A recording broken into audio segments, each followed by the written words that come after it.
여러분 안녕하세요. 저는 미래에셋 투자와 연금센터의 센터장을 맡고 있는 이상건이라고 합니다. 연금 투자의 기본 개념, 그 다음에 연금 투자에서 우리가 어떤 것들을 관심 있게 봐야 되는지, 그리고 끝으로 연금 투자에서 자산 배분은 어떻게 해야 되는지, 이 내용을 가지고 여러분들과 만나보려고 합니다. 첫 번째 시간이기 때문에 여러분들과 같이 연금 투자를 여러분들이 하시기 전에 반드시 알아야 될 기본 개념, 전제, 이런 것들을 여러분들과 함께 나눠보려고 합니다. 첫 번째, 여러분들이 이제 저와 같이 알아볼 개념은 저축과 투자의 차이입니다. 이 저축과 투자는 우리가 일상적으로 흔히 쓰는 말이에요. 우리가 나는 한 달에 얼마를 저축한다, 넌 투자하니 안 하니, 이렇게 하는 얘기를 하는데, 이 저축과 투자의 개념을 엄밀하게 이해하고 있는 사람들이 의외로 많지 않습니다. 그렇지만 이 저축과 투자의 개념을 잘 이해하면 여러분들이 연금 투자를 하실 때 굉장히 어찌 보게 되면 실수를 줄이고 장기적으로 보면 좋은 성과를 낼 수 있는 가장 토대가 되는 기본 개념이 됩니다. 왜냐면은 우리가 이제 투자에선 속도가 중요한 게 아니라 방향이 중요한 거거든요. 빨리 부자가 되려고 빨리빨리 가다가도 이게 한번 헛발을 디디면은 큰 손실이 납니다. 연금 투자에서 이런 일이 절대 있어서는 안 되거든요. 그렇기 때문에 우리는 느리더라도 이 방향성이 훨씬 더 중요합니다. 이 워렌 버핏의 스승인 벤자민 그레엄이라는 분이 계신데, 이분이 한 얘기 중에 제가 굉장히 좋아하는 말이 하나가 있습니다. 뭐냐면은 미국 월가 월스트리트에서는 빨리 부자가 되는 방법을 약속하지만 실제로 그런 방법은 없다. 우리가 추구해야 되는 방법은 천천히 부자가 되는 방법입니다. 이 연금 투자가 바로 천천히 부자가 되는 대표적인 방법이고, 그걸 하기 위해서 아까 말씀드린 것처럼 저축과 투자의 개념을 여러분들이 명료하게 이해하셔야 됩니다.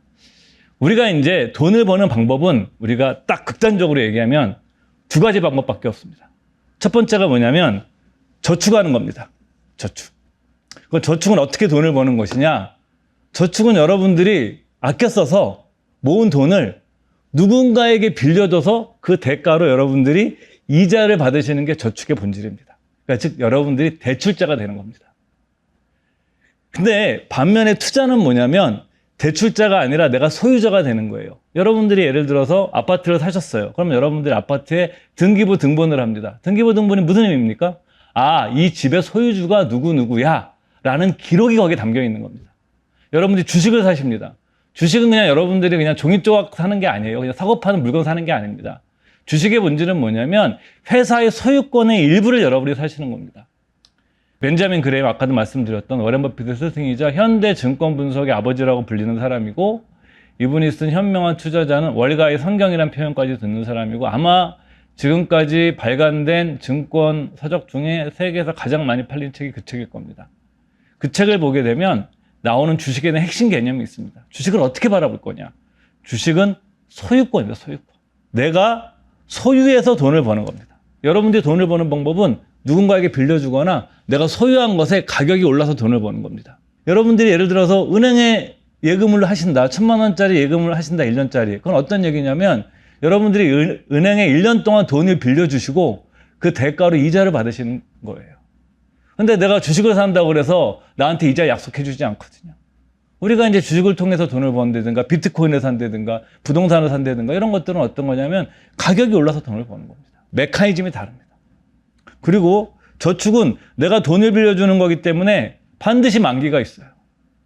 어떤 사람이 돈을 빌려줄 때 무한대로 너 언제든지 네가 갖고 싶을 때 갚아라 이렇게 빌려주는 사람이 어디 있습니까? 물론 가족관계나 절친한 친구 사이면 그럴 수도 있겠지만 대다수의 자본주의 사회의 계약은 항상 만기가 있습니다.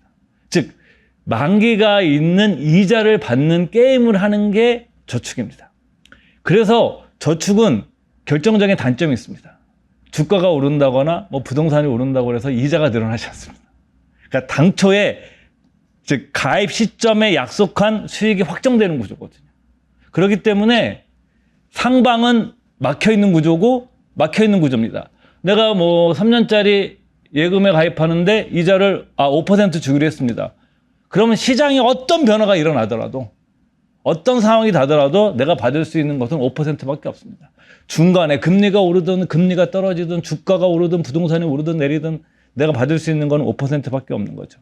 즉 당초에 약속한 이자를 받을 수 있는데 우리가 대출을 통해서 돈을 버는 방식은 상방, 최대 수익률이 막혀있는 구조다. 투자는 만기가 없습니다. 여러분들이 집을 사셨는데 집에 만기가 있습니까? 여러분들이 주식을 사셨는데 주식을 내가 팔아야 되는 만기가 있습니까? 근데 많은 분들이 투자를 할 때도 만기가 있는 것처럼 하십니다. 이게 가장 큰 문제예요. 투자는 내가 소유주가 되는 겁니다. 소유주가 되기 때문에 파는 시점을 내가 결정할 수 있는 겁니다. 우리가 예를 들어서 펀드나 ETF 같은 게 있습니다. 상장지수 펀드라고 해서 좀 많이들 하시죠? 펀드라는 것도 있고 이런 것들은 일종의 주식을 공동 구매하는 거와 똑같은 겁니다. 뭐 예를 들어서 펀드가 뭐 딱 1,000억짜리 펀드인데 내가 100만 원을 그 펀드에 투자했다. ETF 샀다라는 것은 1,000억 중에 100만 원어치 내가 지분을 산 겁니다. 내가 지분을 갖고 있는 겁니다. 그들 주식에 대해서.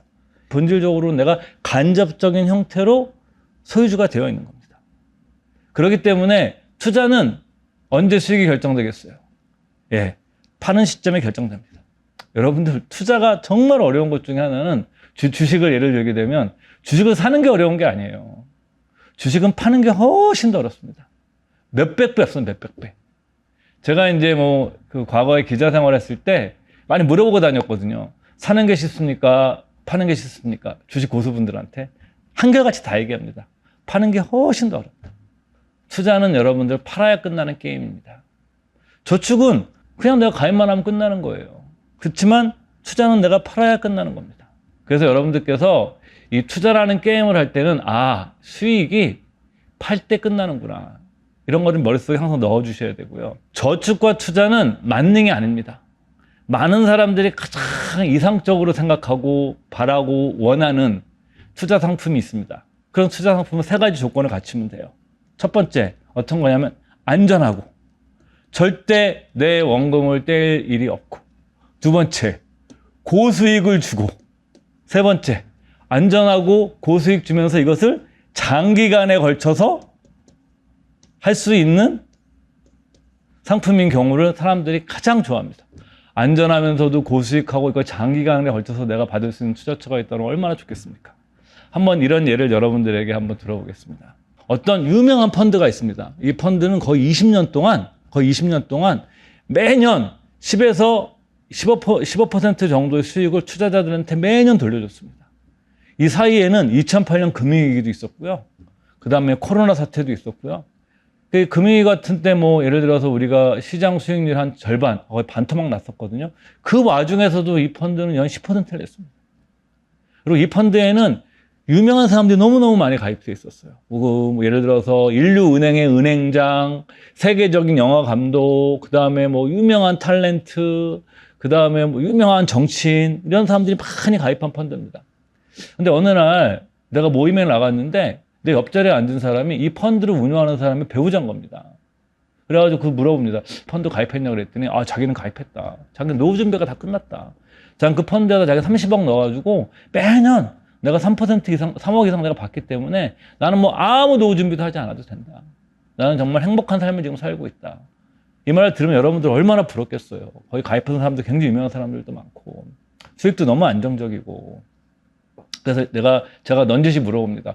혹시 나도 그 펀드에 가입할 수 있는 기회가 있겠느냐. 그랬더니 그 펀드는 지금 아무나 안 받는데 자기 남편한테 가서 한번 얘기를 해봐달라 그랬더니 얘기를 해줍니다. 그랬더니 때마침 한 사람 투자자가 빠져나가가지고 한 자리가 비었다고 그럽니다. 자, 여러분들한테 이런 엄청난 기회가 왔습니다. 어떻게 하시겠습니까? 아마 대다수의 분들이 생빚을 다 내가지고 흔히 하는 말로 빚을 왕창 다 땡겨가지고 그 펀드에 가입했을 겁니다. 이것이 미국 역사상 가장 유명한 금융 사기 사건인 메이도프 금융 사기 사건입니다. 여러분들 세상에 투자의 세계에서는요, 안전하고 고수익을 주는 건 존재하지 않습니다. 투자의 세계에서는 모든 것이 불확실합니다. 투자의 세계에서는 모든 것이 약속된 것이 없습니다. 사람들이 그러죠. 그러면 우리가 은행 예금은 안전한 거 아니야? 은행 예금이 안전합니까? 안전하지 않습니다. 여기서 우리가 이제 저축의 한계가 나타나는 겁니다. 저축의 가장 큰 한계는 바로 인플레이션입니다. 인플레이션. 물가가 계속 오릅니다. 뭐 여러분들 신문 같은 거 많이 보셨을 거예요. 10년 전에 뭐 20년 전에 짜장면 한 그릇이 얼마였는데 지금 얼마다 이런 얘기들 하거든요. 그러면서 물가가 얼마 올랐다. 뭐 라면 한 봉지가 얼마였는데 지금 한 봉지가 얼마다 이런 얘기를 합니다. 여러분들 세월 시간이 흘러가면은 물가가 오릅니다. 여러분들 한번 생각해 보세요. 여러분들이 은행 예금에 가입하는데 내가 3%짜리, 요즘은 사실 3%짜리 예금도 많지 않습니다. 3%짜리 예금에 가입했는데 3% 물가가 오르는 거예요. 그러면 여러분들이 돈 번 겁니까? 안 번 겁니까? 여러분들 돈은 그 자체로서 아무런 의미가 없는 겁니다. 돈은 어떤 물건이나 서비스와 교환될 때 비로소 그 가치가 있는 거예요. 근데 내가 교환해야 되는 물건의 가격과 서비스의 가격이 오르면 정작 내가 돈 번 것이 아닙니다. 예를 들어서 은행 이자가 3%인데 물가가 3%인 것은 나는 아무것도 벌지 못했다는 뜻입니다. 만약에 은행 이자가 3%인데 물가가 5%면 어떻게 되겠습니까? 그건 나는 가만히 앉아서 돈을 까먹고 있는 겁니다. 현금의 가치는 굉장히 중요한 겁니다. 현금은 왜 중요하냐? 여러분들이 이렇게 투자를 합니다. 내가 만약에 몰빵이 돼 있으면 현금 없이 그 주가가 크게 폭락했을 때 내 삶이 휘청거립니다. 근데 내가 일정 정도 현금을 가지고 있으면 그 현금이 어떤 역할을 합니까? 내 포트폴리오의 보호막 역할을 합니다. 그리고 또 이 돈을 가지고 있으면 싸게 살 수 있는 기회도 얻을 수 있고요. 그러니까 현금의 가치는 포트폴리오의 보호막이자 새로운 투자 기회가 되고 또 현금이 있어야 우리는 일상생활을 할 수 있습니다. 이런 의미에서 현금은 굉장히 중요한 자산입니다.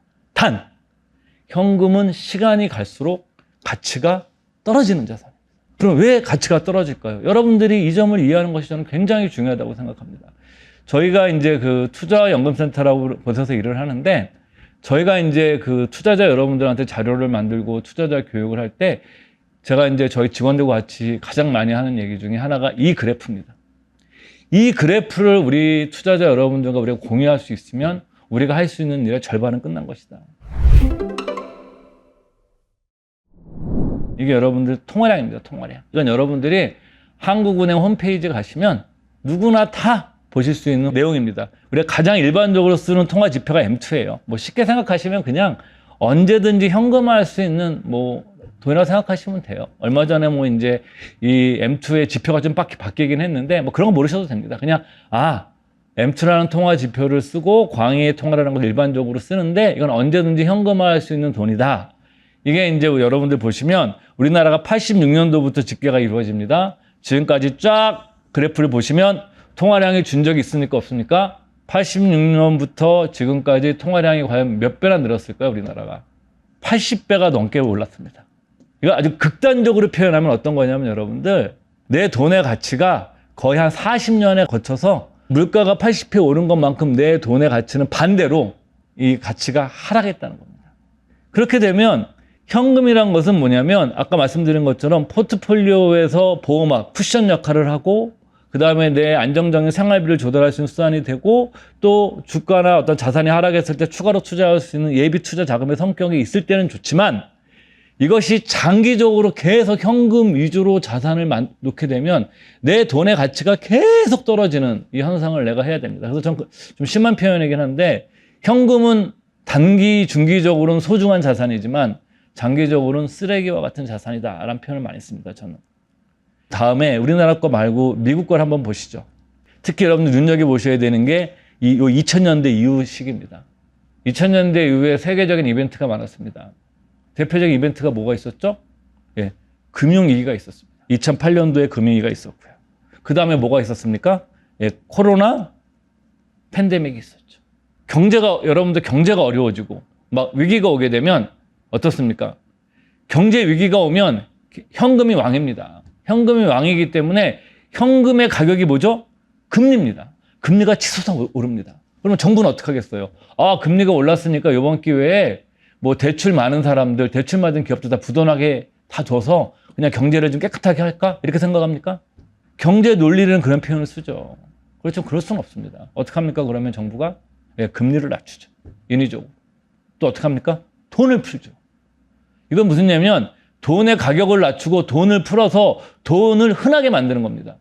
여러분들 자본주의 사회는요. 필요하다고 그것을 높게 가격을 매기는 사회가 아닙니다. 공기와 물은 우리 삶에 너무너무 필요한 거예요. 그렇죠? 비싸게 거래 안 됩니다. 그거는. 왜? 희소하지 않기 때문에. 자본주의 사회는 희소한 것에 가격을 매기는 겁니다. 흔히 그런 얘기 하잖아요. 여러분들.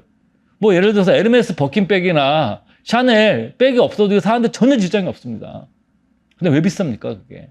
물론 인간의 욕망이 투영되는 럭셔리 명품이기도 하지만 또 하나는 그들 회사가 희소성을 관리합니다. 희소성.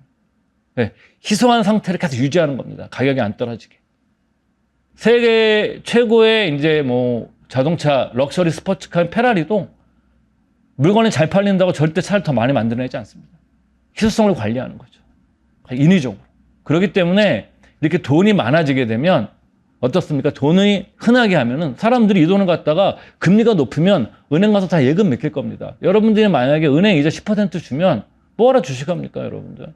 은행에 예금을 맡겨도 됩니다. 10%면은요, 여러분들의 돈이 7년에 한 번씩 2배가 됩니다.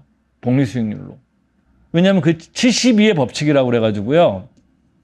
내 돈이 2배가 되는데 걸리는 시간을 나타내는 어림짐작 산식이 있습니다. 예를 들어서 10%의 수익률을 내가 올린다. 매년. 그 가정을 해보면 71을 10으로 나눕니다. 그러면 7.2년이 나옵니다. 즉 7.2년 뒤에, 약 7년 뒤에 내 돈이 2배가 된다는 얘기입니다. 그렇기 때문에 10%의 금리를 주면 사람들이 다 갖다 은행 예금에 넣어놓겠죠. 그렇게 되면 어떻습니까? 시중에 돈이 없으니까 경제는 더 경직이 될 거예요. 더 긴축이 되고 내수는 더 어려워지겠죠. 그러니까 아까 말씀드린 것처럼 금리를 낮추고 돈을 자꾸 풀어버립니다. 그래서 이 2000년대 들어와서 20년간 어마어마한 돈이 풀렸습니다. 이 돈이 다 어디로 갔을 거예요, 여러분들? 지난 20년간 자산을 소유한 사람과 소유하지 못한 사람들의 삶이 너무 극명하게 갈라졌습니다. 이게 우리나라만의 현상이 아닙니다. 제가 읽었던 책 중에 호주, 오스트레일리아의 사회학자와 경제학자들이 공저한 책이 있는데 그 책에 다룬 내용이 뭐냐면 2000년대 들어와서 호주 사회가 자산에 기반한 자산 계급 사회가 됐다. 저는 그 책을 읽으면서 흡사 우리나라의 모습을 발견할 수 있었습니다. 최근에 나타났던 이런 자산 시장의 격차, 더 한 걸음 더 나아가서 이런 양극화는 우리나라만의 문제가 아닙니다. 이것 자체가 사실은 상당히 우리들의 삶에 누군가에게는 많은 어려움을 줄 것이고 어떤 사람들은 이 기회 속에서 자기 자산을 크게 불렸을 겁니다. 이렇게 될 수 있었던 중요한 그 이유 중에 하나가 여러분들 막대한 돈이 통화량이 풀렸기 때문입니다. 그러면 이렇게 해가지고 통화량을 줄이면 되는 거 아니야? 여러분들 자본주의 역사에서 통화량은 줄이기가 어렵습니다. 왜 그러느냐? 그것이 이제 몇 가지 이유가 있습니다. 이런 경제 위기도 있었고 또 하나는 구조적인 문제가 있습니다. 그 가장 구조적인 대표적인 게 뭐냐면 1971년도에 8월 15일 날 미국의 대통령이 닉슨 대통령이 중요한 발표를 합니다. 그게 무슨 발표냐? 닉슨 독트린. 1944년도 1차 세계대전과 2차 세계대전이 끝나고 나서 국제 통화 질서는 미국이 최대 강국으로 떠오릅니다. 미국이 그 당시에 금을 가장 많이 보유한 나라였고 경제도 가장 안정적인 나라였고 그 다음에 뭐 군사력도 최고로 좋아졌고 그 다음에 달러도 가장 강세였던 시기였습니다. 그래가지고 과거에는 아주 전통적인 근본위제였는데 이 브레튼 우주체제라고 그래서 1944년 이후에는 금과 달러를 연동시키는 겁니다. 즉 뭐냐면 금 1온스에 달러 35달러를 연동시키고 다른 나라의 통화도 달러에 연동시키는 겁니다. 즉 달러와 금을 연계하는 근본위제 시스템이 이루어지는 거죠. 이 시스템에서 가장 중요한 것은 두 가지인데 다른 나라 통화가 달러와 연동되어 있다는 겁니다. 드디어 달러가 세계 통화 중에 왕으로 등극하는 순간이었죠. 두 번째는 뭐냐면 각국의 중앙은행들이 달러를 가지고 미국의 중앙은행에 가서 야, 달러 줄 테니까 금 내놔. 그러면 금으로 바꿔줘야 돼요. 이 시스템을 가지고 작동이 되는 국제통화 질서였는데 71년도에 이것이 붕괴가 됩니다. 왜? 그때 미국이 뭐 베트남 전쟁도 치르고 뭐 경제가 좀 안 좋았거든요. 그러니까 뭐 프랑스나 이렇게 영국 애들이 가만히 보니까 찜찜한 거예요. 혹시 저기 달러 갖고 가서 금 바꿔달라고 그러면 미국 애들이 금 줄까? 궁금하잖아요. 미국이 좀 어렵다는데. 그러니까 이제 한번 딱 찾아갑니다. 좀 바꿔줘 그랬더니 금을 준 거예요. 영국도 보다가 야, 프랑스가 받아가는데 우리도 좀 받아가야 되지 않겠어? 하다 보니까 미국의 입장에서는 가만히 있는데 계속 금이 빠져나가는 겁니다. 그 용납할 수 있겠습니까, 여러분들? 미국이 요즘 트럼프 대통령만 이런 행동을 했던 거 아닙니다. 미국의 패권을 위해서. 이때 이제 닉슨 대통령이 발표를 합니다. 갑작스럽게. 앞으로는 달러 갖고 와도 금 안 바꿔줘. 앞으로는 우리는 금을 교환하는 거를 유보할 거야. 그래서 지금까지 유보 상태입니다. 이것은 무슨 얘기냐면 이론적으로 실제로는 이렇게 하면 엄청난 문제가 생기겠지만 이론적으로 정부와 중앙은행이 그 나라의 통화를 무제한 찍어낼 수 있다는 얘기입니다. 실제로 코로나 팬데믹 때 2008년 금융위기 때 특히 2008년 금융위기 때 미국 정부가 발행한 채권을 미국 중앙은행이 사줬습니다. 그냥 돈을 찍어낸 겁니다. 이거. 그리고 또 경제가 성장하려면 어느 정도 통화량이 늘어나야 됩니다. 물론 일부 경제학자들 중에 경제학파에 따라서 이런 정책이 문제가 있다고 비판하는 사람들이 있으시죠. 근데 뭐 제가 뭐 경제학자도 아니고 우리는 현실에서 우리의 자산 운용을 바라볼 때 통화량을 어떻게 바라봐야 되는가만 우리는 알고 있으면 됩니다. 통화량은 줄지 않습니다. 그러니까 여러분들 어떻게 생각하시냐면 장기적으로 내 돈의 가치가 떨어진다. 물론 일본처럼 돈을 막 풀었는데도 경제 성장이 아예 안 돼가지고 자산 디플레이션 오는 시기가 있는데 그건 굉장히 예외적인 시기였고요. 우리나라 뭐 경제 체력을 고민할 때 그런 일은 많이 일어날 것 같지도 않고요. 뭐 정말 알 수는 없지만 그래서 여러분들께서 보면은 저축이라는 것이 장기적으로 인플레이션 리스크에 굉장히 취약하다라는 걸 아셔야 돼요. 투자도 만능이 아닙니다. 저축은 상방이 막혀 있죠, 위가 이자로 약속한 이자로. 근데 투자는 상방이 열려 있습니다. 이런 쪽으로. 여러분들이 주식을 샀어요. 이 주식으로 내가 손해볼 수 있는 최대 손실은 뭐죠? 투자 원금이죠. 내가 빚을 내지 않고 투자했다고 그러면 100만 원 투자했던 100만 원 다 날아가는 게 최고 마지선이죠. 근데 이론적으로 상방은요, 위는 무한대입니다. 그죠? 알 수는 없죠. 네? 무한대입니다. 이게. 근데 주식은 결정적인 단점이 뭐가 있죠? 가격 변동 리스크가 있습니다. 주가가 오르고 내리죠. 그래서 이 가격 변동은 이중의 의미가 있습니다. 하나는 뭐죠? 손실의 원인이 되기도 합니다. 근데 반대로 가격 변동이 없으면 나 이익도 얻을 수 없습니다. 그래서 우리는 어떻게 해야 되냐면 장기적으로는 인플레이션을 대비할 수 있는 투자를 해야 되는데 투자에서는 본질적으로 가격 변동이 있기 때문에 여러분들이 뭘 하셔야 되냐면 연금 투자를 하실 때 가격 변동에 대해서 두 가지를 하셔야 돼요. 첫 번째, 가격 변동의 일어나는 것 자체를 당연하고 이거를 내가 수용하고 받아들이는 습관을 마음가짐을 지니셔야 돼요. 두 번째는 가격 변동 리스크를 직접 겪으면서 훈련하셔야 돼요. 가격 변동 훈련을 받아들이고 가격 변동 훈련을 견뎌내는 여러분들께서 훈련을 하셔야 됩니다. 그렇지 않으면 여러분들께서 장기적으로 자산을, 연금 자산을 축적해 나갈 수 없는 것이 되겠죠. 두 번째, 여러분들이 같이 저와 함께 알아봐야 되는 것은 투자의 성과는 어떻게 결정되는가 이 문제인데요. 이거는 모든 사람 앞에 똑같습니다. 투자의 성과는 크게 세 가지의 함수 관계입니다. 첫 번째 뭐냐? 금액입니다. 금액. 두 번째가 수익률.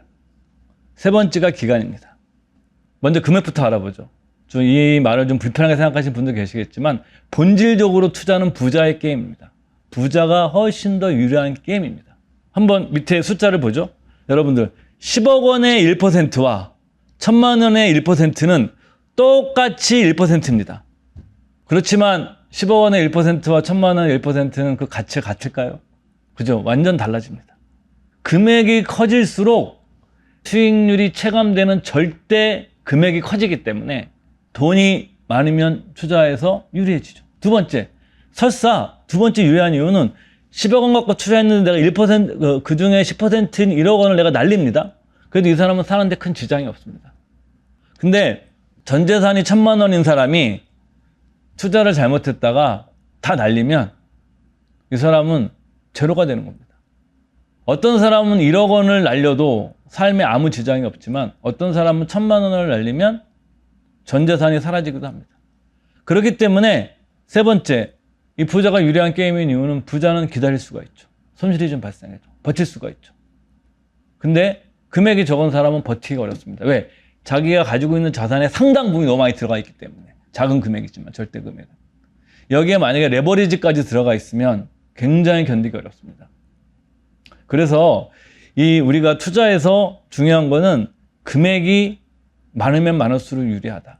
그래서 저는 여러분들한테 드리고 싶은 말씀이, 제가 이제 좋아하는 그 탈무드 격언 중에 하나인데, 가난해도 부자의 줄에 서라. 여러분들 10억 원 운영하는 사람들은 거의 투기를 안 합니다.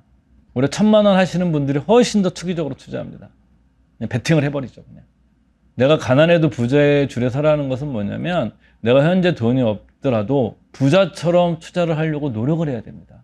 뭐 현실적으로 내가 뭐 부동산 같은 건 살 수 없어서 그렇다 치더라도 주식 같은 경우에는 소액이면 이렇게 할 수 있거든요. 두 번째, 수익률입니다. 이게 당연한 거죠, 여러분들. 수익률이 높으면 유리합니다.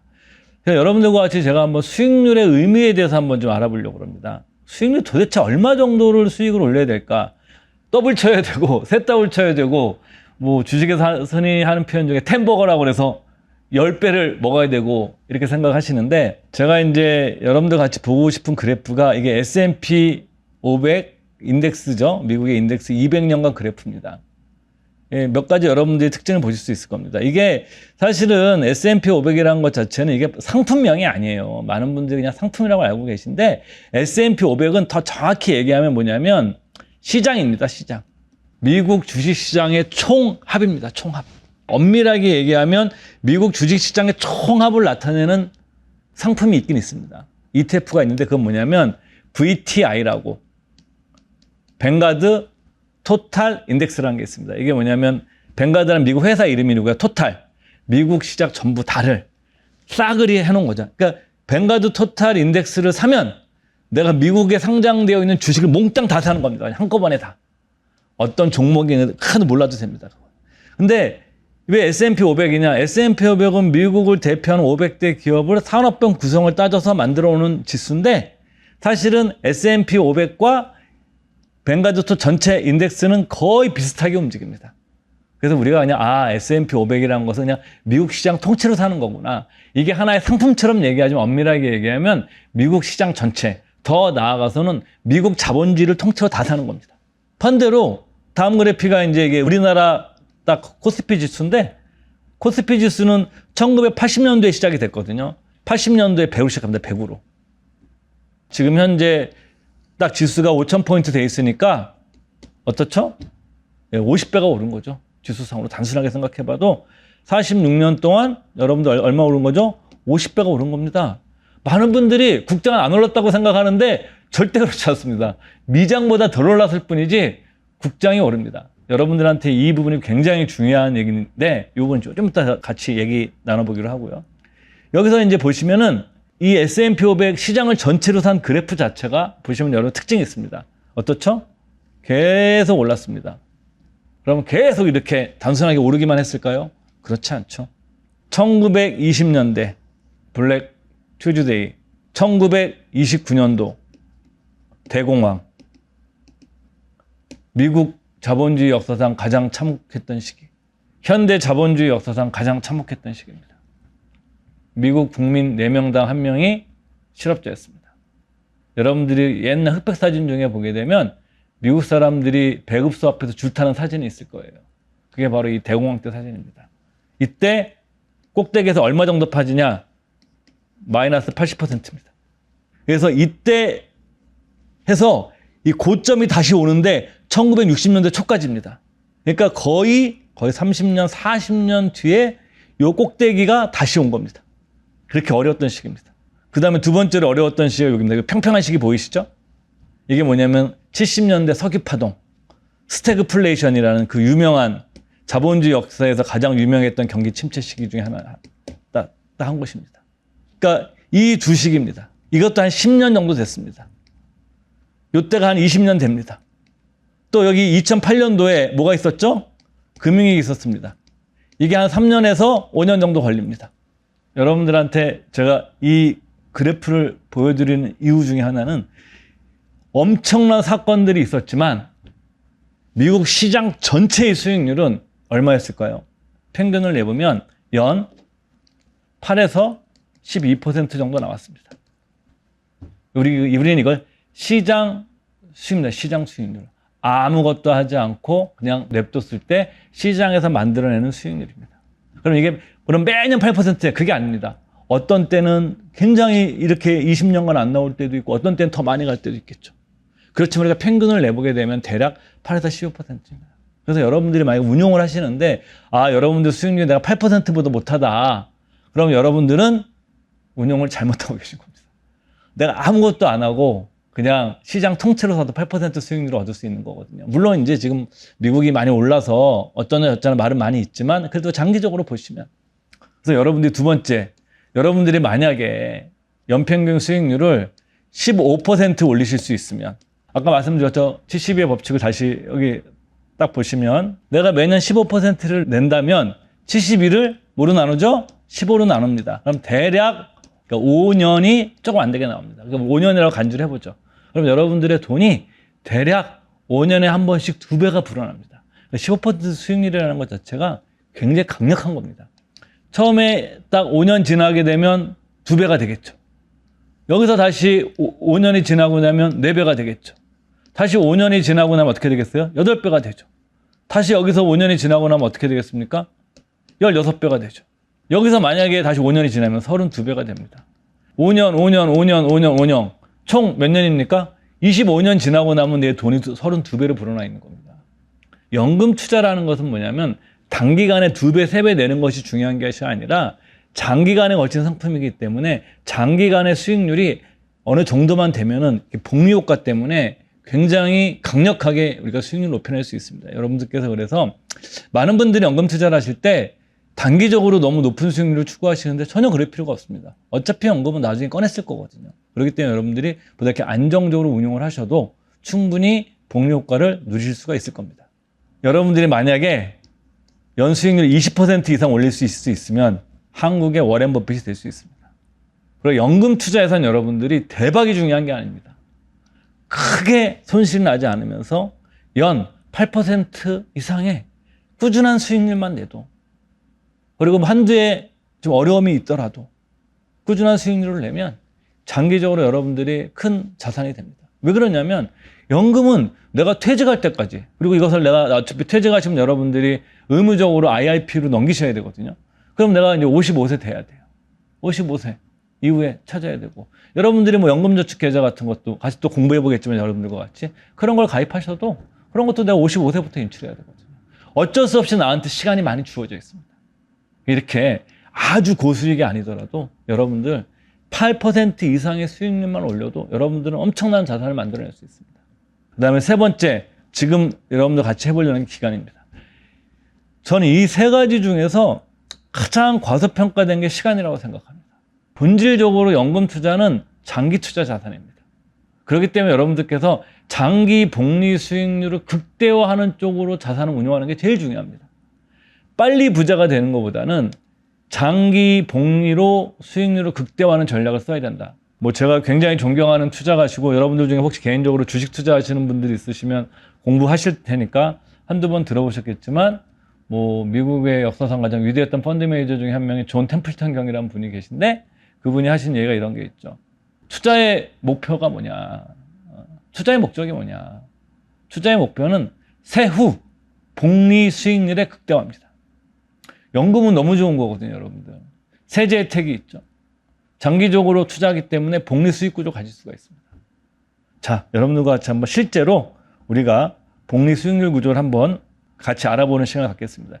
이게 구글에 가시면 여러분들 적립식 복리 계산기라는 게 있습니다. 검색해 보시면 제가 너무너무 좋아하는 이 프로그램인데 75만 원을 넣는다고 매월 넣는다고 가정해 보겠습니다. 시작 금액을 75만 원으로 하고 매월 적립 금액을 75만 원을 넣겠습니다. 투자 기간은 여기 뭐 그 연령대가 다양하시겠지만 뭐 제가 나이 40살이라고 잡겠습니다. 40세시고 이분이 이제 60세에 정년퇴직하니까 이분이 20년 남았습니다. 그리고 수익률은 뭐 시장 평균 수익률이 뭐 미국 S&P 500의 경우에 8에서 12%인데 8%로 제가 잡겠습니다. 자, 그리고 당연히 연복리겠죠. 그러면 이게 이제 20년 뒤에 8%면 얼마가 나올까요? 자, 보겠습니다. 예. 총 투자 금액은 1억 8천인데 총 수익이 더 많죠? 2배가 넘습니다. 4억 3천만 원에 가까이 되죠. 쭉 올라가서 여러분들 보시면 예, 20년입니다. 여러분들 이거를 20년에 4억 2천이죠. 복리 수익 내에서는 20년부터 가파르게 올라갑니다. 여기서 만약에 20년이 아니라 딱 3년만 더 늘려보겠습니다. 예, 갑자기 1억이 더 늘어납니다. 그죠? 여기서 그러면 2년만 더 늘려보겠습니다. 25년 되겠죠. 어떻죠? 확 늘어나죠. 만약에 여러분들이 나이가 30세인데 내가 열심히 넣어서 30년 동안 넣는다. 그럼 어떻게 될까요? 맞춰보세요. 얼마가 될지. 네, 10억이 넘어갑니다. 어떻습니까, 여러분들? 20년 차부터 점프가 되죠. 그래서 여러분들께서 연금 투자는 일찍 시작하는 게 절대적으로 유리합니다. 금액보다도 시기가 훨씬 더 중요합니다. 그래서 여러분들이 만약에 운용을 너무 내가 잘하셔가지고 내가 8%가 아니라 여러분들이 10%만, 2%만 더 올린다고 가정을 해보겠습니다. 여러분들 어떻습니까? 단 2% 차이가 30년 동안 5억을 넘게 차이가 만들어버립니다. 교육을 나가면 좀 젊은 세대분들이 많이 계시면 이 적립식 복리 계산기를 심심할 때마다 한 번씩 두들겨 봐라. 두들겨 보시면 아, 75만 원이 어마어마한 돈이구나. 여러분 75만 원만 있는 게 아니잖아요. 여러분들 퇴직연금 있으시잖아요. 연금저축계좌 있잖아요. 연금저축계좌와 퇴직연금 계좌만 가지고 이런 식으로 장기간에 걸쳐서 여러분들이 어마어마한 수익률이 아니라 여러분들이 8에서 10%만 올리더라도 엄청난 결과를 만들어냅니다. 여러분들께서 이 시간이 주는 강력한 힘에 대해서 항상 좀 생각을 좀 해보시는 계기가 되기를 바랍니다. 우리가 연금자산에서 그 어떤 것을 중심에 놓고 투자를 해야 되느냐, 이건 여러분들이 이제 여기 아까 제가 보여드렸던 S&P 500 그래프와 코스피 지수입니다. 여러분들이 만약에 시간이 10년 이상 남았다고 그러면 적립식으로 투자하게 되어 있거든요. 연금은 본질적으로. 여러분 퇴직연금도 매월이나 혹은 매 분기 뭐 회사마다 다르지만 어떤 회사는 뭐 1년에 한 번 주기도 하고 DC형 계좌인 경우를 예를 들게 되면 돈이 들어오게 됩니다. 그 다음에 이제 연금저축계좌는 내가 이제 뭐 사적연금이니까 내가 불입을 하게 되면 이건 본질적으로 적립식 구조가 되어 있거든요. 이 대공황 이 시기에도 적립식으로 10년 이상 투자하면 마이너스가 나지 않았습니다. 그리고 10년 이상 넘어가면 거의 20년이 넘어가면 어떠한 경우도 지금까지는 역사적으로 단 한 번도 마이너스가 없었습니다. 물론 과거가 똑같이 미래에 재현된다는 보장은 없죠. 그렇지만 자본주의가 성장하면 주가는 오르게 되어 있습니다. 우리가 모르는 것은 주가는 언젠가 오르는데 언제 얼마만큼 오르는지 우리는 알 수 없을 뿐입니다. 그렇지만 자본주의가 망하지 않는 이상 주가는 오르게 되어 있습니다. 그래서 우리가 쓰는 표현 중에 하나는 이런 겁니다. 왜 장기 자산으로서 연금의 자산을 주식 자산을 기본으로 해야 되느냐? 바로 낙관론자들이 이기는 게임이 되기 때문에 그렇습니다. 그래서 주식시장은 장기적으로는 낙관론자들이 승리하는 곳입니다. 단기적으로는 그렇지 못할 수도 있습니다. 왜? 이렇게 주가들이 빠지는 구간들이 있거든요. 이렇게. 얼마나 변동성이 심합니까? 그렇지만 장기적으로는 이렇게 우상향을 합니다. 그래서 여러분들께서 가장 기본적인 것은 성장하는 자산, 혁신하는 자산. 성장하고 혁신하는 게 이거 누가 합니까? 이거는? 국가가 합니까? 이건 기업이 하는 겁니다. 기업의 소유권이 뭐죠? 주식입니다. 소유권. 즉, 주식을 소유하는 사람들이. 이것을 이제 우리가 직접 소유할 수도 있고, 간접 소유할 수 있지만, 우리나라 같은 경우에는 연금자산에서는 직접 주식을 소유할 수가 없죠. 우리나라에서는 주식을 간접적인 형태로만 소유할 수 있습니다. 그러니까 공동구매만 가능한 거죠, 우리나라는. 그죠? 그리고 두 번째로는 인플레이션 리스크에 대비할 수 있어야 합니다. 왜? 장기적으로 아까 통화량 그래프 보여드렸지만 떨어질 수밖에 없거든요, 화폐 가치가. 그럼 어떻습니까, 여러분들? 저축이 가능합니까? 저축은 의미 없는 것이 아니라 저축, 즉 예금이나 현금성 자산은 세 가지 의미, 즉 포트폴리오의 안전판 쿠션 역할을 하거나, 그 다음에 새로운 투자 기회가 왔을 때 예비 투자 자금이거나 아니면 안정적인 생활비 조달하는 수단이지만 장기적으로는 리스크에 대비할 수가 없습니다. 우리 어떤 자산을 해야 되죠? 예, 장기적 리스크를 대비할 수 있는 자산은 역시 주식입니다. 당연히 세금을 덜 내야 되죠. 세금 어디 내야 됩니까? 그래서 여러분들 퇴직연금 계좌와 예? 연금저축계좌에서 운용하면 세제 혜택이 주어지죠. 복리식 재투자가 가능해야 됩니다. 예를 들어보죠. 여러분들이 예를 들어서 배당을 주는 배당주 ETF를 샀습니다. 이제 이 ETF가 매년 3% 배당금을 줍니다. 여러분들이 이 퇴직연금이나 연금저축계좌에서 배당주 ETF가 받아서 내가 3%를 받았는데 일반 계좌에 하게 되면 이 3%에 대해서 15.4%를 여러분들한테 세금을 떼고 원천징수하고 주겠죠. 근데 어떻습니까? 연금저축계좌로 들어가게 되면 국내 배당주 ETF인 경우입니다. 해외는 요즘 원천과세하게 돼 있으니까 국내 배당주 ETF인데 어떻게 생각했습니까? 그러면은 이 3%에 대해서 세금을 내지 않습니다. 과세 이연이 돼서 나중에 연금저축계좌 받을 때 받거든요. 그러니까 이 3% 가지고 어떻습니까? 내가 다시 투자할 수 있죠. 예, 복리식 재투자 구조를 가지고 있습니다.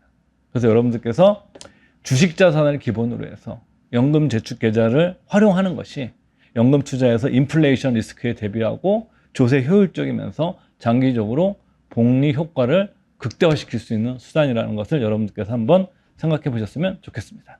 자, 여러분들이 이제 퇴직연금 있죠. 우리가 이제 연금은 보통 어느 나라든지 3층 구조로 되어 있습니다. 연금은 왜 3층 구조냐면 여러분들 어렸을 때 아마 혹시 사회 시간에 배우셨을지 모르겠지만 경제 3주체가 있다고 합니다. 경제 3주체가 누구죠? 국가, 기업, 개인입니다. 국가와 같이 준비하는 게 국민연금. 기업에서 같이 준비하는 게 퇴직연금. 내가 알아서 준비하는 사적연금. 이게 우리가 흔히 얘기하는 연금저축계좌라는 겁니다. 퇴직연금은 여러분들이 의외로 연금에 많이 불입하고 가세요. 국민연금은 여러분들이랑 회사랑 절반씩 나누어서 매월 적립해 나가죠. 그 다음에 퇴직연금은 내 1년 연봉 평균의 12분의 1이 매년 적립이 되죠. 물론 예를 들어 DB형인 경우에는 회사에서 알아서 하겠지만 DC형인 경우에는 내 계좌로 들어서 내가 운용을 할 수가 있습니다. 그 다음에 세 번째로는 연금저축계좌예요. 개인연금이라고 불리는 연금저축계좌에는 두 가지 종류가 있습니다. 첫 번째는 연금저축계좌라는 게 있습니다. 두 번째는 뭐냐면 개인형 IRP라는 게 있습니다. 그리고 여러분들이 나중에 퇴직하시게 되면 IRP를 또 만들거나 아니면 기존의 개인형 IRP에 그 돈을 의무적으로 넣어야 됩니다. 그래서 여러분들께서 어차피 퇴직연금 운용 단계에 계시니까 뭐 인출에 관한 얘기는 하지 않을 거니까 오늘 그 얘기는 제가 빼고 이 두 가지만 가지고 여러분들과 대화 나누도록 하겠습니다. 사적연금은 두 가지만 아시면 됩니다. 뭐죠? 연금저축계좌가 있어. 두 번째, 개인형 IRP가 있어. 이것만 딱 아시면 됩니다. 그러면 여기에 내가 돈을 어떻게 넣을 것인가? 이걸 한번 고민해 봐야 되거든요. 그래서 저도 이 부분을 참 많이 고민해 봤어요.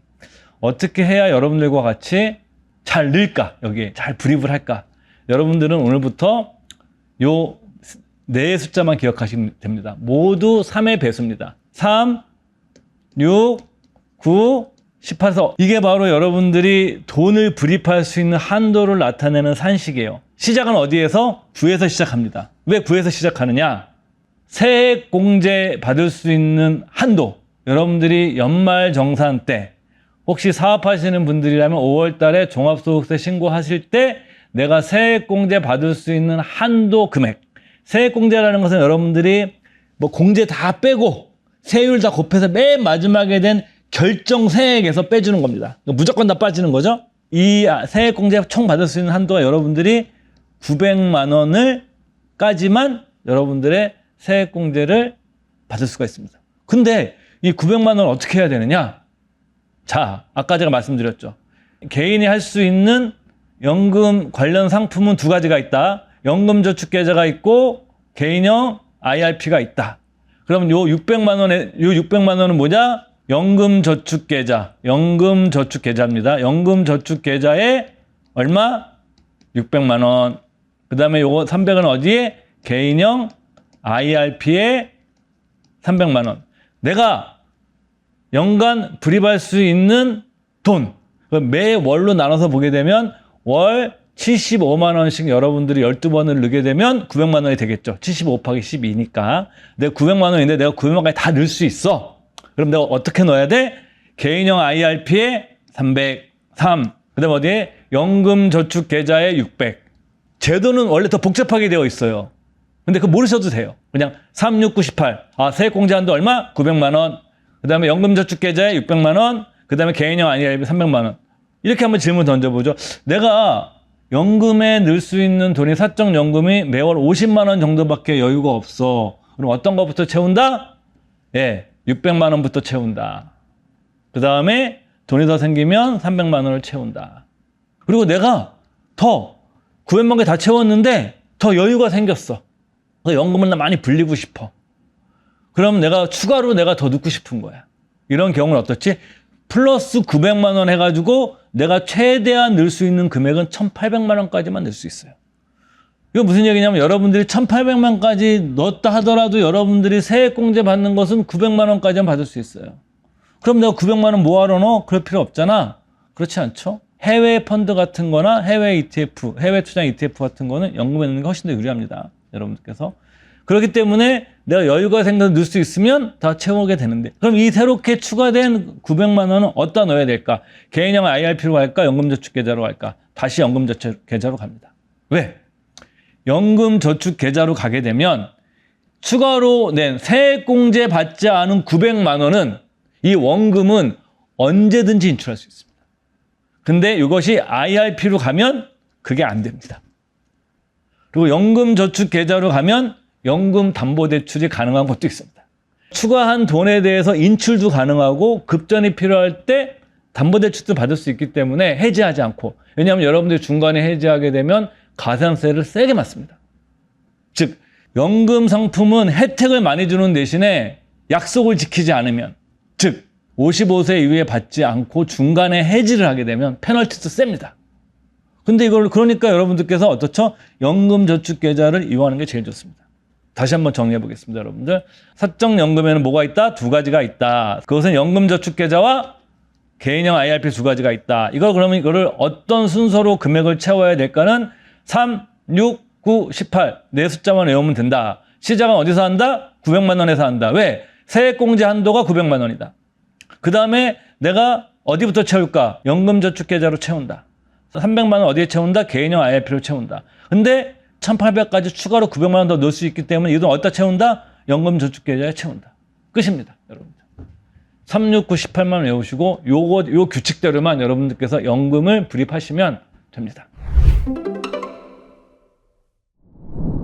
연금 자산을 어떤 자산 중심으로 운용을 해야 되는지, 그 다음에 연금저축계좌와 같은 이런 조세 효율적인 계좌를 어떻게 활용해야 되는지를 알아봤고, 마지막으로 이제 우리가 어떻게 투자할 것인가? 어떻게? how입니다. how. 여러분들과 같이 저는 이제 적립식 투자에 대해서 얘기를 해보려고 합니다. 개인적인 얘기를 말씀드리면 저는 이제 적립식 투자를 매월 한 달도 안 빼놓고 시작한 지가 한 24년째인 것 같아요, 올해가. 24년 동안 저는 이제 매월 뭐 금액이 예전에 이제 뭐 월급이 적을 때부터 지금은 이제 기업체 임원이 됐으니까 연봉이 늘어났겠죠. 그렇지만 저는 뭐 연봉이 적을 때나 많을 때나 제가 할 수 있는 범위 내에서 적립식으로 꾸준히 투자해 왔습니다. 그래서 저는 이 적립식 투자가 뭐 어떤 사람들의 입장에 따라서 좀 다르게 해석할 수는 있지만 저는 적립식 투자가 개인 투자자들이 가격 변동 리스크를 가장 잘 견뎌낼 수 있는 가장 손쉬운 방법이라고 생각을 합니다. 자, 여러분들에게 질문 한 번 더 던져보겠습니다. 능력과 운이 있습니다. 어떤 일의 결과는 능력과 운의 결합입니다. 근데 이 능력과 운을 여러분들은 어떻게 구분하시겠습니까? 능력과 운을 가르는 몇 가지 기준이 있습니다. 가장 중요한 게 뭐냐면 지속 가능성입니다. 계속 할 수 있느냐. 두 번째 뭐죠? 반복성입니다. 복권에 당첨되는 것은 운일까요? 능력일까요? 운이죠. 100m 운동선수가 스포츠 게임을 합니다. 시합을 하죠. 능력일까요? 운일까요? 운도 작용하지만 능력이 훨씬 더 많이 작용을 합니다. 왜? 반복 가능하고 지속 가능하니까. 여러분들 투자도 우리가 많이 생각해야 되는 건 뭐냐면 장기 자산에, 연거든 장기 자산에 투자할 때는 여러분들께서 지속 가능하고 반복하고 세 번째 더 좋은 건 뭐냐면 쉬워야 됩니다. 쉽다. 요 세 가지 조건을 갖춘 투자 방법을 찾아내면 가장 좋습니다. 저는 그게 바로 적립식 투자라고 생각을 합니다. 제가 질문 한번 던져보겠습니다. 여러분은 시장 전망을 맞추실 수 있습니까? 저는 못합니다. 여러분은 바닥과 꼭대기를 맞추실 수 있습니까? 저는 또 못합니다. 여러분은 남들보다 뛰어난 투자 재능을 갖고 계십니까? 저는 갖고 있지 못합니다. 여러분들이 여기에 해당되신다면 적립식에 투자하십시오. 적립식으로.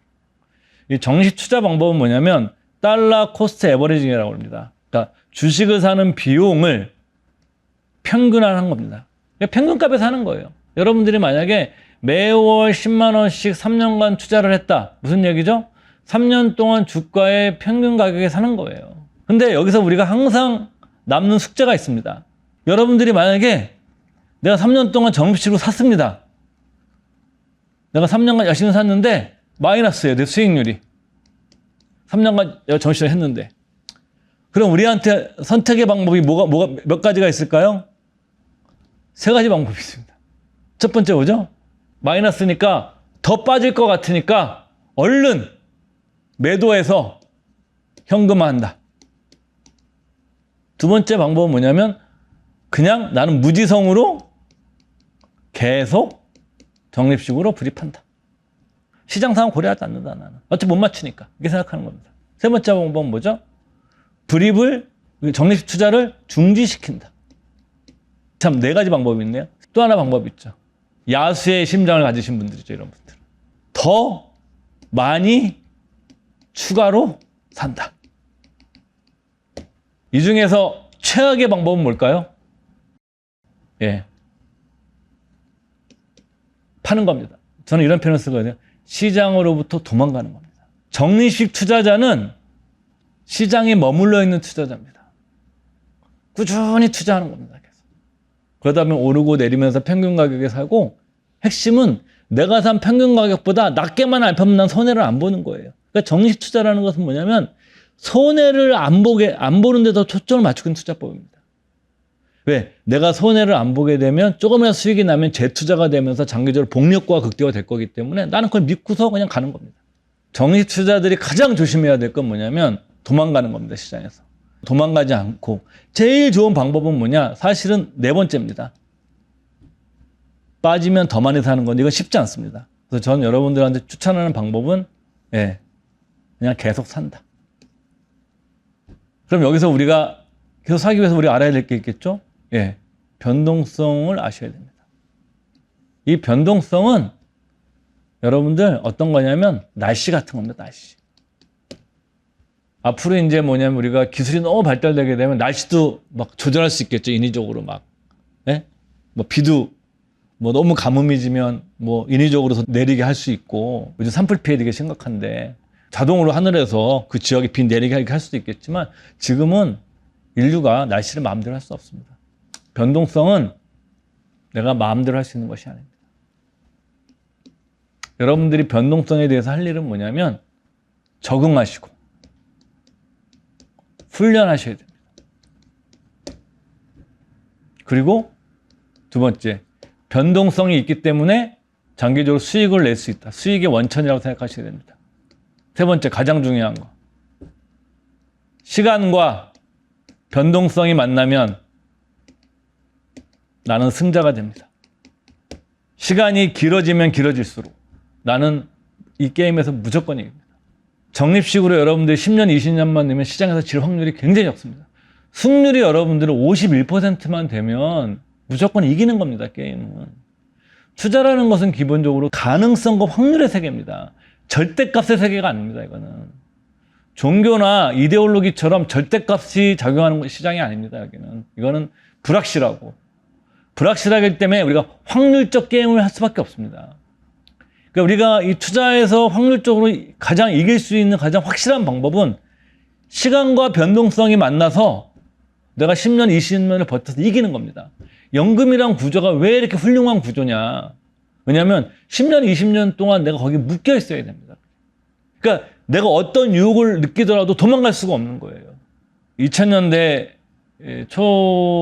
초반이죠. 그 노벨 경제학상을 받았던 리처드 세일러 교수라는 분이 계십니다. 이게 우리나라에서 넛지란 책이 그 베스트셀러가 됐죠. 뭐 리처드 세일러 교수가 노벨 경제학상을 받았던 중요한 공로 중에 하나가 어떻게 하면 사람들이 노후 대비해서 더 저축을 많이 하게 할까를 연구하고 그것을 정책 제안을 해서 실제로 미국 정부가 그걸 받아들였습니다.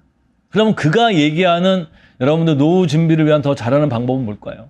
네, 우리 노벨 경제학상 수상자의 아이디어를 빌려봅시다. 첫 번째, 뭡니까? 손에 닿지 마라. 우리를 얘기하면 어떤 거죠? 자동이체 해라. 자동이체, 자동 매수해라. 딱 두 번째, 빼내기 어려운 곳에 둬라. 말을 좀 멋있게 쓰겠습니다. 자기 결박 기능이 있는 상품에 투자해라. 이게 뭐냐면, 우리가 다시 표현을 하면 사이렌 효과라고 합니다. 오디세이라는 트로이의 목마를 가지고 한 유명한 영웅이 있죠. 그리스 로마 신화에 나오는. 이 사람이 이제 승리를 거두고 고향으로 돌아가는데 가는 곳에 섬이 있는데 거기에 사는 괴수가 한 마리가 있습니다. 얼굴은 새고 몸은 아름다운 여성의 몸을 가진 세이렌이라는 괴수가 살았죠. 괴수가 노래를 부르는데 그 노래가 너무 아름다워서 뱃사람들이 그 노래를 들으면 완전히 그 노래의 아름다움에 취해서 멍하니 있다가 갑자기 바닷물에 그 소용돌이 휩쓸려서 다 죽습니다. 그래서 그 섬에는 그 난파된 배와 선원들의 시체가 늘비한 섬입니다. 근데 그 길을 오디세이가 딱 가면서 그 노래를 들고자 합니다. 그래서 어떻게 했느냐? 선원들한테 명령을 내립니다. 나를 돛대에 묶어라. 나를 꽁꽁 묶어라. 내가 어떠한 말을 하든 어떠한 지시를 내리든 우리 육지에 도착할 때까지는 내 명령을 일체 듣지 마라. 그리고 너희들은 귀를 밀랍으로 막아라. 자기 결박을 시킨 겁니다. 그래서 유일하게 세이렌의 아름다운 노래를 들었던 영웅 호골이 되는 거죠. 그게 뭐냐면 이런 자기 결박 기능이 있는 것이 장기적으로 목적지에 더 빠르게 도착한다는 거죠. 그러면 이게 금융상품에서 이게 어떤 기능이냐? 해지하기 어려운 겁니다. 해지한 페널티가 큰 거. 그게 바로 이제 연금저축해자 같은 거죠. 세 번째 뭐냐면 급여가 오르면 급여에 비례해서 불이익금액을 늘려라. 그래서 내가 연봉이 5천이었는데 연봉이 6천이 되면 어떻죠? 20%가 증가한 거죠? 그러니까 20%를 증가해라. 근데 우리는 그렇게 하고 있어요. 어디서 하고 계시죠, 여러분들? 퇴직연금 계좌에서 하고 계세요. 연봉이 오르면 퇴직연금 계좌에 쌓이는 돈도 같이 비례해서 늘어나죠. 우리나라는 자동으로 되고 있어요. 근데 미국에서는 왜 이렇게 했느냐? 미국은 퇴직금 제도가 없습니다. 우리나라는 법정 퇴직금 제도고 우리나라는 자동으로 해주고 있기 때문에 여러분들이 2번만 초점을 맞추셔도 됩니다. 그럼 이렇게 운용하다 보면 무슨 문제가 생기느냐? 변동성이 생깁니다. 그럼 얼마의 변동성이 있느냐? 여러분들 요 세 가지만 기억하시면 됩니다. 10%. 한 10% 주가가 빠지면 경제신문에 주가 폭락이라고 한번 난리가 날 거예요. 근데 보통 여러분들 2년의 강세장에서도, 약세장이 아닙니다. 강세장에서도 연 10% 빠지는 것은 아주 흔한 일입니다. 그 다음에 4, 5년마다 한 30% 빠지는 것도 일어납니다. 이때 30% 빠지면 어떤 일이 일어날까요, 여러분들? 9시 뉴스에 증권시장 기사가 일면 톱으로 나올 겁니다. 그 다음에 50%가 되면 이게 이제 우리가 금융위기가 오거나 공황이 오거나 이런 건데 이때는 누군가에게는 엄청난 기회가 될 것이고 누군가에게는 너무 고통스러운 시기가 될 겁니다. 우리가 초점을 맞춰야 되는 건 여기까지입니다. 여러분들이 이렇게 연금에 정식 투자하시다가 막 신문에 크게 나와요. 오늘 주가 폭락 막 하는데 여러분들 포인트를 보시면 안 됩니다. 퍼센트. 반드시 요 퍼센트 봐야 됩니다. 요 퍼센트. 100포인트, 1000포인트 이런 거 보지 마시고 몇 퍼센트지? 10% 빠졌다. 이거는 그냥 강세장에서도 늘 빠지는 일이야. 2년에 한 번씩 역사적으로 그랬어. 그냥 나는 내 갈 길 가면 돼. 난 그냥 뭐 연금 계좌 열심히 적립하지. 9시 뉴스에 증시 대폭락, 패닉, 공포 막 이렇게 납니다. 자, 여러분들 어떻게 하시겠습니까? 제가 말씀드렸죠. 최악이 뭡니까? 도망가는 겁니다. 두 번째 방법은 뭐죠? 뉴턴대로 계속 느는 겁니다. 이 시기에 여러분들이 혹시 야수의 심리를 갖고 계시다면 이때 불이익금액을 늘리는 겁니다. 그럼 여러분들께서 나는 불이익금액 늘리기 어려워. 그러시면 그냥 하던 대로 하십시오. 적립식으로 연금저축계좌에 장기간 투자해 나가면서 여러분들이 가장 안 좋은 건 뭐냐면 도망가는 겁니다. 도망가지 마십시오. 시장은 여러분들이 오래 견디면 시간과 변동성이 만나서 여러분들을 승자로 만들어줄 겁니다. 왜? 이게 자본주의 200년의 경험입니다. 그래서 그 영국의 유명한 증권 분석학자인 엘로이 딤슨 교수가 그 한 말입니다. 이게. 주식시장은 낙관론자들의 승리가 한다. 이 말을 제가 드리고 싶은 게 단기적으로는 회의론에 쓰지만 장기적으로는 낙관론에 쓰셔야 됩니다. 그리고 내가 이런 판단이 어려우면 여러분들께서는 적립식을 통해서 투자하시는 것이 좋고, 적립식을 내가 어떤 상품도 모르겠다 이렇게 되면 요즘은 너무 좋은 수단이 많이 나와 있습니다. 인덱스 ETF도 있고요. 그 다음에 TDF처럼 자산 배분해진 것들도 있습니다. 그냥 인덱스나 TDF만 하셔도 저는 충분하다고 생각합니다. 더 중요한 건 뭐냐면 꾸준히 하는 것이 훨씬 더 중요한 겁니다. 많은 분들이 회사 생활도 꾸준히 하시고 일도 열심히 꾸준히 하고 성실하게 하시는데 의외로 투자는 성실하게 안 하세요. 그렇지만 연금저축계좌는 여러분들께서 퇴직연금에도 마찬가지지만 여러분들이 꾸준히 성실하게 적립식으로 불입해 나가시면 시장은 여러분들에게 반드시 보상을 해줄 겁니다. 그리고 연금 투자를 하시면서 많은 분들이 아직도 우리나라가 지나치게 원리금 보장형 상품에 있는데 나는 너무 무서워서 못하겠어. 나는 어떻게 해야 돼? 뭐 그런 분들한테 100% 전부 다 뭐 주식자산이 하십시오 이렇게 말할 수는 없습니다. 그래서 저는 여러분들한테 전혀 경험이 없으시고 시작하시는 분들한테 말씀드리고 싶은 비율은 30%입니다. 난 아무것도 모르고 어려우면 30%라도 해야 된다. 주식 관련 자산에. 왜? 10%만 넣으면 전체 포트폴리오에 미치는 영향이 너무 작아져요. 10에서 20%가 되면 얘네가 오르더라도 전체 내 자산에 크게 미치는 영향이 너무 작아요. 그래서 여러분들이 최소한 30%는 돼야 여러분들의 포트폴리오가 최소한 의미 있는 변화가 되는 겁니다. 내가 보수적이고 내가 너무 무서워서 나는 이렇게 투자상품 하기 싫어. 그런 분들한테 추천드리는 비율은 70대 30입니다. 80대 20, 90대 10은 여러분들의 자산에 별 의미가 없습니다. 그래서 여러분들께서 좀 처음에 경험이 없으시다면 30% 정도 투자하시면서 여러분들께서 적립식으로 해나가시면서 경험을 쌓아 나가시고 그 변동성을 견뎌내고 관리하는 훈련을 하시길 바라겠습니다. 예, 끝으로 제가 여러분들한테 드리고 싶은 말씀은 그 워렌 버핏이 한 얘기죠. 늘 굉장히 인용이 많이 되고 저도 얼마 전에 읽은 책에서 다시 그 문장이 나오는데 주식시장은 인내심이 없는 자의 돈을 인내심이 있는 자로 호주머니로 옮기는 곳이다. 이 인내심이라는 것은 투자에서 인간의 본성과 맞는 게 아닙니다. 인간의 본성에 맞는 거는 어찌 보게 되면 복권이 인간의 본성에 맞는 거예요. 인간은 빨리빨리 결과를 하기 쉽고 빨리빨리 부자가 되고 싶습니다. 그게 인간의 본성에 맞는 거예요. 근데 투자의 세계에서는 인내심이 없으면 온갖 유혹과 소음에 빠지기가 쉽습니다. 그래서 여러분들께서 뭐 저도 마찬가지인데 저도 인내심이 많은 편이 아니거든요. 인내심이 많이 없으신 분들한테 저는 가장 좋은 동반자는 꾸준히 적립식으로 연금 자산을 불려나가는 것이 나를 강제로 인내심 있는 투자자로 만드는 방법이라고 생각합니다.